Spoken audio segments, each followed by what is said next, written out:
পরগনা নিয়ে যাই। ডায়মন্ড হারবার একাধিক রাস্তা কিন্তু ইতিমধ্যেই অবরোধের প্রক্রিয়া শুরু হয়েছে। গৌতম রয়েছেন আমাদের সঙ্গে। গৌতম,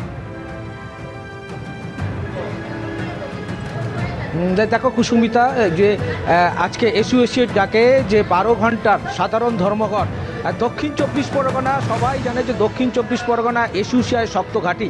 একদা এই জেলাতে দুজন বিধায়কও ছিলেন, কিন্তু বর্তমানে কোনো বিধায়ক নেই। কিন্তু এই জেলার কুলতলি, জয়নগর, এই দুটো বিধানসভা এলাকায় ব্যাপক প্রভাব পড়েছে। আমরা সকাল থেকে দেখতে পাচ্ছি কুলতলি, জয়নগর, ক্যানিং এবং মথুরাপুর এলাকায়, রায়দিঘি এলাকায় এখানে পিকেটিং করছেন এসইউসিআই কর্মী সমর্থকরা।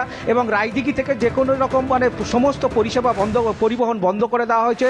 এছাড়া বারাসাত, জয়নগর এলাকার বারাসাত, ক্যানিং এবং এই সমস্ত এলাকা এবং কুলতলি এলাকায় ব্যাপক প্রভাব পড়েছে এই ধর্মঘটে। আমরা দেখতে পাচ্ছি সকালবেলায় এটা আমরা জানতে পাচ্ছি যে এই শিয়ালদা দক্ষিণ শাখার 4:30টার সময় দুটি জায়গায় কলাপাতা দেওয়া হয়, একটি ডায়মন্ড হারবার এবং একটি লক্ষ্মীকান্তপুরে। তার ফলে সকালে বেশ কিছুক্ষণ ট্রেন পরিষেবা ব্যাহত হয়। এখনো পর্যন্ত যা পরিস্থিতি দেখা যাচ্ছে, অনিয়মিত ট্রেন চলাচল করছে, কিন্তু ট্রেন চলছে। সিপিআরও কৌশিক মিত্র যেটা জানিয়েছেন যে 4:30 থেকে 6:30 পর্যন্ত ট্রেন পরিষেবা ব্যাহত হয় শিয়ালদা এবং শিয়ালদা দক্ষিণ শাখার ডায়মন্ড হারবার এবং লক্ষ্মীকান্তপুরে।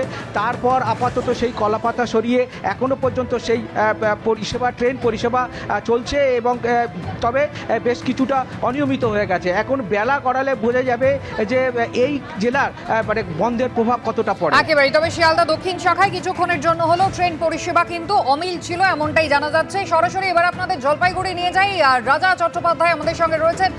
রাজা, বাস চলাচলের উপরে ব্যাপক প্রভাব পড়েছে এই 12 ঘন্টার এসইউসিআই এর ডাকা সাধারণ ধর্মঘটের।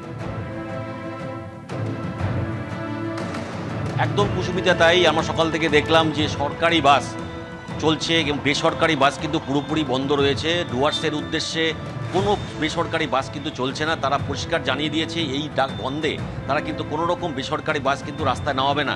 পাশাপাশি তোমাকে আমি উত্তরবঙ্গ রাষ্ট্রীয় পরিবহন সংস্থার ছবিটা দেখাবো। এখান থেকে কিন্তু একাধিক বাস আজকে কিন্তু সরকারি বাসের সংখ্যা বাড়ানো হয়েছে। রীতিমতো সকাল থেকে আমরা দেখেছি চালকরা নিজেদের নিরাপত্তার খাটতে কিন্তু তারা মাথায় হেলমেট পরে তারা কিন্তু ডুয়ার্সের উদ্দেশ্যে যাচ্ছে। কিন্তু আজকে একমাত্র ভরসা কিন্তু এই সরকারি বাস, কারণ বেসরকারি বাস একটাও চলবে না, রাস্তায় নামবে না, পরিষ্কার জানিয়ে দিয়েছে বাস মালিকরা। এবং পাশাপাশি তোমাকে বলে রাখি যে এই বন্ধে কিন্তু আংশিক প্রভাব পড়েছে জলপাইগুড়ি শহরে। এখন পর্যন্ত কিন্তু কোনো দোকানপাট খোলেনি এবং পিকেটার্স যারা রয়েছে তারা কিন্তু এখনও কেউ আসেনি। তাদের তরফ থেকে জানানো হয়েছে তারা কিন্তু 10টার পর তারা কিন্তু রাস্তায় নামবে এবং রাস্তা অবরোধ করে বিভিন্ন কর্মসূচি রয়েছে। এই জন্যই কিন্তু এই ডিপো এলাকায় পুলিশি নিরাপত্তা বাড়ানো হয়েছে যাতে কোনো রকম অপ্রীতিকর ঘটনা না ঘটে। এখন পর্যন্ত সকাল থেকে ভোর 6টা থেকে কিন্তু প্রচুর সরকারি বাস কিন্তু ডুয়ার্সের উদ্দেশ্যে গিয়েছে, কিন্তু বেসরকারি বাস কিন্তু একটাও রাস্তায় নামেনি। বেসরকারি বাস চলাচলের উপরে ব্যাপক প্রভাব পড়েছে। একেবারেই রাজা, তুমি আমাদের সঙ্গে থাকো।